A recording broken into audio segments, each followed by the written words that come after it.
Hi, and thank you for joining me today. This is going to be our Tuesday talk session. It's on a Thursday, but that's okay. We are going to talk about juggling everything that you guys have going on today. Oops, I went all the way to the end. Let's try again. Here we go. So we are going to do introductions, our guest presentation, wrap up, and then talk about next steps. So for introductions, this is the team. We have Amber, our coordinator of adult learner programs, Chloe, she's our adult learner liaison, me, Susie Reynolds, I'm our adult learner academic advisor, and then James Hearn, who is our career coach. I am going to be our guest for today as well as our host. So I'm just introducing myself. Again, I'm Susie, and I'm going to be talking about the art of juggling, talking about life, work, school. How do you handle it all? We are going to start with a quick jar activity, and usually I do this activity in person and live, and so this is going to be a little different than how I would usually do it, but hopefully it still kind of gets the point across of what is happening in your lives and how quickly you have a full jar and just have so much on your plate. So let's get started. We have an empty jar here, and we have some colorful dots on the other side that are going to be the different things that we're juggling in our lives. So we have, to do mundane tasks like going to get groceries, if that can fill up your jar. Something on your plate. You are in school as an adult learner and trying to get your degree. So homework, studying for tests and exams, going to classes, watching videos, that's all on your plate. Cleaning your house and make sure that everything is still tidy and that your house is still running the way it should be. Maybe you have kids and they have events, they have sporting, they have scouts, they have all of those other things going on. Maybe you're a caretaker for a family member or a friend. That can be a lot on your plate and add some time to your day. You have jobs, you're working, making the money to pay the bills. Another mundane task like getting an oil change can take up some time and some energy as well. And then we can't forget about you and your mental health and making sure that you are doing well as well. So that is a full jar. We have lots of things. I'm sure I barely scratched the surface of everything that you have going on in your life and everything that you're doing. So how do we handle having such a full jar without dropping the ball? We're going to talk about that today. So we're going to go through some, quote, juggling techniques of how we can handle all of the different things that we have going on in our lives. And so we're going to be talking about time management, making lists, self-care, setting boundaries, staying cool under pressure, and also about some resources that you have at Wayne that could be helpful to you and that you should be using if you need them. So let's start with time management. And so the most important thing about time management is not wasting your time. Tracking how much time you're spending on different items can be a good way to start the process of figuring out what's important to you and not wasting time on things that aren't going to serve you or not going to be important to you. So there's a bunch of different ways that you could do this. You grab a piece of paper, you could do the notes app on your phone, and the point is to track how much time you're spending on different items and different things that you do on a day-to-day basis and see if those items are important to you. Are these the things that you value? Are you spending the most time on things that you value? So when I did this, I did not write down every single thing I did every single moment of the day, but I wrote the big things. How long did it take me to get ready in the morning? How long did I spend scrolling on Facebook? How much time did it take me to get to work? And just kind of seeing what my day looked like from a realistic point of view and not just what I think I do on a day-to-day basis. And it was helpful for me to, to notice that, wow, I spend a lot of time scrolling through Facebook before I go to bed at night. Maybe I could use that time for something else, something more healthy or something that I want to do. And so I kind of already said this, but prioritizing what you value and just thinking, wow, are the things that are important to me coming first in my day-to-day life? One way of time management is batching, and so doing all of the same type of things at the same time. This can include running errands at the same time. So I know it takes me 20 minutes to get to the grocery store. I know that my pharmacy is right next to the grocery store. So instead of making 2 trips, let's just make 1 and save a little bit of time there. And then also doing other tasks at the same time, like cleaning or organizing. For me, and this will probably be a theme throughout this presentation, but I spend some time on Facebook. And so when I'm trying to avoid cleaning or organizing, I just scroll through Facebook and, avoid it. And so instead of spending that time multiple times throughout the week, I just try to get all my cleaning and organizing done at the same time, so that I'm not kind of doing that avoidance task over and over again. I'm only doing it one time before I get all my cleaning and organizing done. Another theme throughout this presentation is going to be saying no to new tasks if you don't have the bandwidth for them. It is okay to say no to things that aren't going to serve you. It's okay to say no to things that you don't have the time for. And if it's something that you want to do, but you just don't think you can right now, it's okay to say maybe later. If it's a task that, you want to do, you just can't right now, say, hey, is there a possibility we could do this in 2 months or get this started in 2 months when I have more free time? And using deadlines is just a good way to keep you on track. And we'll talk a little bit more about that when we talk about lists. And so making a list is a good way to keep you organized, but not all lists are good lists. I am a list maker. I have been since I started college.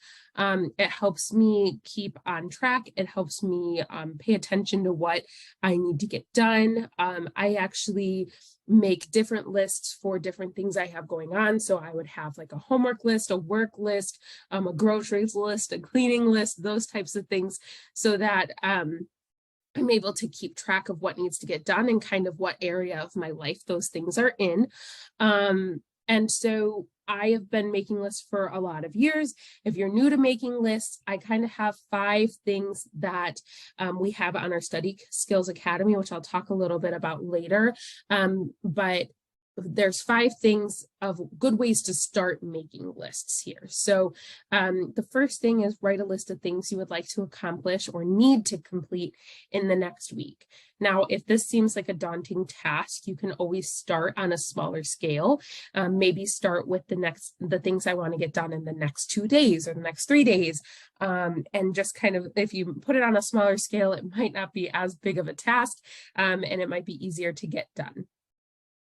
Then you'll break it down day by day, paying attention to due dates. So if it's for homework items, when is my test due? When is this homework or this worksheet due? For other things, do you have a recital to go to in the next week? What day is that? Just kind of planning out when you have different things, doctor's appointments, and when you want to get those things done. If some of the items feel big, break them down. So instead of saying study for an exam, say Monday, I'm going to review chapters 1 through 3, and Wednesday, I'm going to do chapters 4 through 7. Then it won't be as big of a task. You can break it up. And that's actually just a good study habit in general, is to break up your studying. So being able to add that to your list broken up is great. Next, you'll want to prioritize. And so figuring out what needs to get done and what might be able to wait. I like the idea of putting things at a high, medium, or low priority, because then if something's a low priority and I can't get it done this week, I can push it off to next week and maybe make it a medium priority next week, depending on what it is. And so just being able to have, okay, I need to get these things done. They're high priority, but if I let the low priority items slip into next week, that's going to be okay, and it's not going to be detrimental. And then lastly, thinking about when you have time to complete the tasks and devoting time to each task. So I will say this a couple times as well, but if you're going to set aside a time for a task, make sure that you're actually planning on doing that task during that time. Remember that your wellness should be at the top of the list because your success depends on it.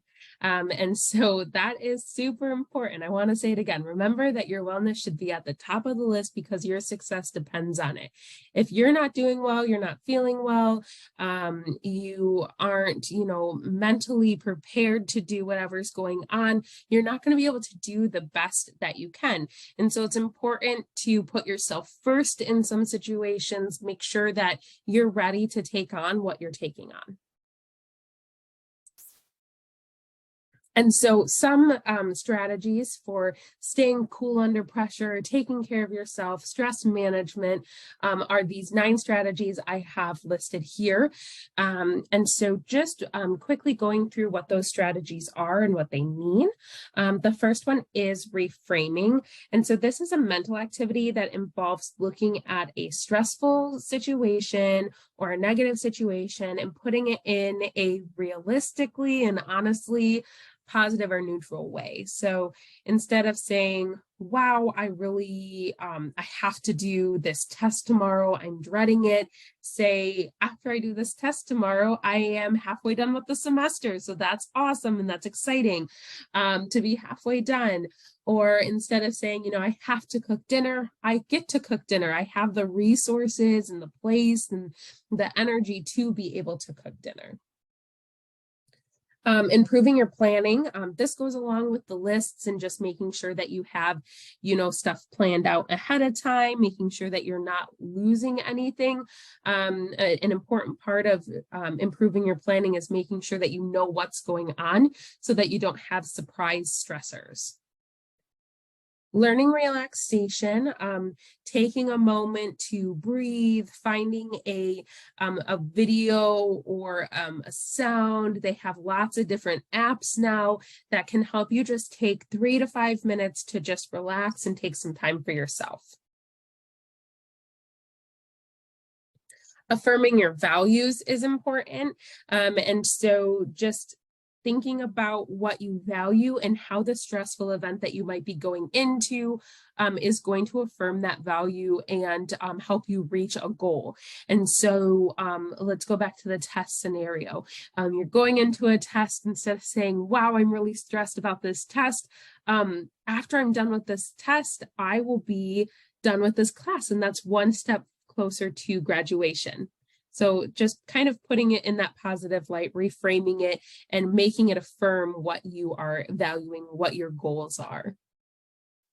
Using your strengths. And so this one is, if you've ever done a personality test like Strengths Quest or, your love languages, those types of things, those help you to find what you're good at. And I was a sociology major, so I did all of them, all of those types of personality tests to learn more about how I interact with other people. But it also taught me about myself and how I think. And so a lot of the times when I'm working on a project or I'm going into something new that could be a stressful situation, I make sure that I know and I'm keeping in the top of my head what my strengths are, what I'm good at. And I say, this is what I'm good at. This is how I can best help with the situation. Is anybody else good at the other parts so that we can kind of work as a team? The next part is developing a forgiving style. And so this is just forgiving yourself for things. I tend to have super awkward interactions once in a while. And then I have a tendency to just think about those interactions and think about them and think about them and think about them. And I can't get them out of my head. And so developing a forgiving style for me is just saying, okay, I'm going to let that go. I can move on. It's okay. The other person probably didn't even think about it that much. We're good. And kind of moving on from those situations. Practicing mindfulness. This is a shorter version of learning relaxation. So just taking a pause, taking 15 seconds, and just breathing and paying attention to the things around you. There's always that thing, what is one thing I can feel, one thing I can smell, one thing I can see, those types of things. Just taking a mindful pause, looking around, being where you are, and then just thinking, how can I best serve myself in this moment, in this day? And that leads to my next thing of unleashing your gratitude, being grateful for where you are, what you have, what have you been blessed with, or what have you worked so hard for that, you 2 or 5 years ago would have been just so proud of where you are right now, and just being grateful for where you are. And then lastly is using positive self-affirmation. And so it's actually pretty cool. There's researchers that found that there's 2 different types of people. I mean, I'm sure there's more than that, but the one that the research that I was reading was talking about was there are people who like to write positive self-affirmations and read those. And then other people like to write about an activity that they enjoy and read that. And so if you are one or the other, maybe try both. If you don't know which one you are, you'll figure it out super quickly, which one comes easier to you and which one works better for you. The next thing is going to be setting boundaries. So one good way of juggling things, all of those things that you have on your plate, is setting boundaries. So I've already said this, saying no to new tasks that you don't have the bandwidth for. Again, if it's not serving you, don't do it. Set aside specific times to complete tasks and do that task during that time. An important part of this bullet point here is that if you get to that time, let's say you said Tuesday at 4, I'm going to do this thing, and Tuesday at 4 comes around and something happens and now you have to, run to the grocery store, you have to go pick up a kid that you weren't expecting to have to go pick up, or something like that happens where you can't do the thing that you had set aside time to do. Don't just say, I'll do it later, but set aside a time, write it down, or just note a time in your head where you're actually going to do that thing. So I cannot do this at, Tuesday at 4, like I had said, but I am going to do it on Wednesday at 5:30. That's when I have my next open time to do this thing. And then setting boundaries, like physical boundaries, is good for this as well. So a separate space for long-term things. So for example, I'm currently in my home office, but what I use as my home office is my husband's homework space. And so his home office is my extra administrative tasks outside of workspace. And so when I go into that space, I know, I am working on the exact thing that I'm working on. I'm not thinking about work. I'm not thinking about scrolling through Facebook. I'm just thinking about getting my tasks done. And when my husband comes into my office space, he's like, okay, I'm going to get my homework done. That's what I have to do in this space. But when I come into my office space or he goes into his, we know that we're getting work done in that space. And that's what our brains are kind of wired to think now that we've been doing it for so long. And then the second part of setting boundaries is setting expectations with people around you when you're completing a task. And so I remember when I was living with my little sister, when I had to do homework, I had to say, leave me alone. Please don't talk to me. I need to get my homework done. I will come out of the space that I'm in when I am ready, but please just, stay out of the space for now. I know that not allowing people into your space might not work for everybody. And so another way to do this is just making sure that people know what you plan on doing and what your expectations are during that time. So, if you have younger kids that have homework to do, say, I'm going to do my homework, you're going to do your homework. You can sit right next to me while you do your homework and we'll both get something completed. So now I'm going to talk about some support and resources that you have. And so the left side of this page is support that you have as a Wayne State student. And the right side of this page is supports that you have as an adult learner. And so I'm talking about what you have as a Wayne State student. You have the Academic Success Center, which includes peer-assisted learning, Study Skills Academy, and math literacy services.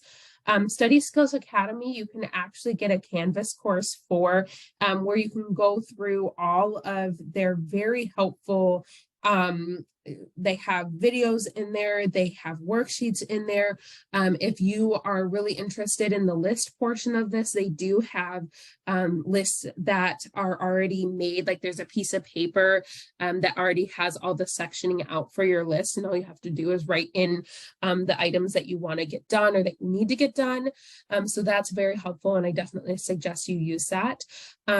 We also have CAPS, which is our counseling center on campus. If you need support or you need somebody to talk to, CAPS is a great place to go.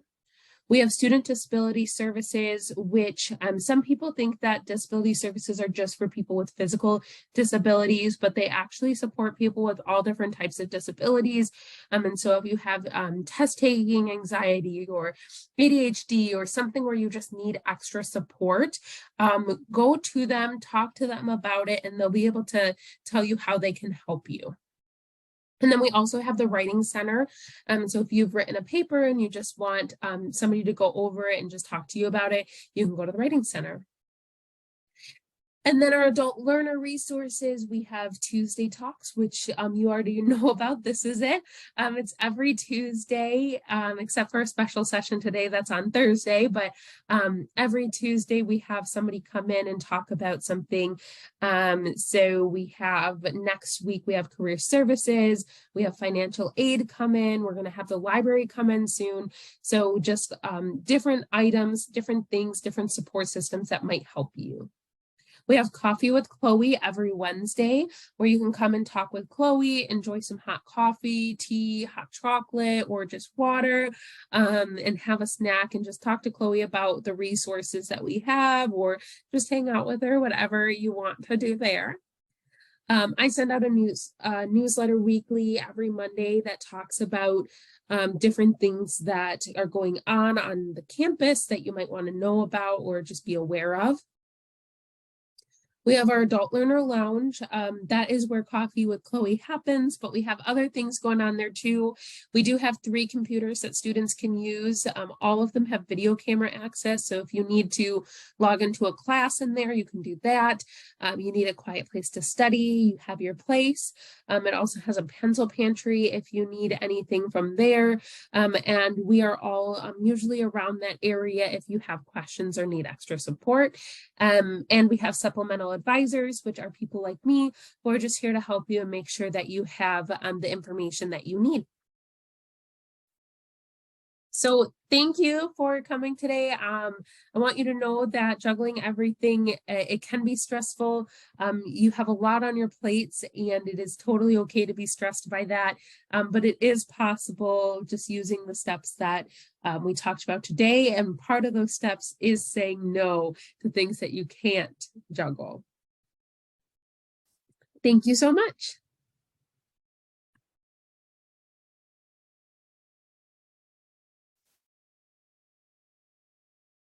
Okay, so before we actually end this session today, I am just showing you some Tuesday talks that we have coming up soon. Next week, like I mentioned, is going to be career services. And then the week after, we actually have library services coming. So both of those will be great and very helpful. This is our information if you'd like to reach out. I am the advisor for adult learners. We also have Doug, who's our transfer student advisor, Jaime, who is for military affiliated students, and then Terrell Tops, who is justice impacted students. And thank you for joining me today. Have a wonderful day.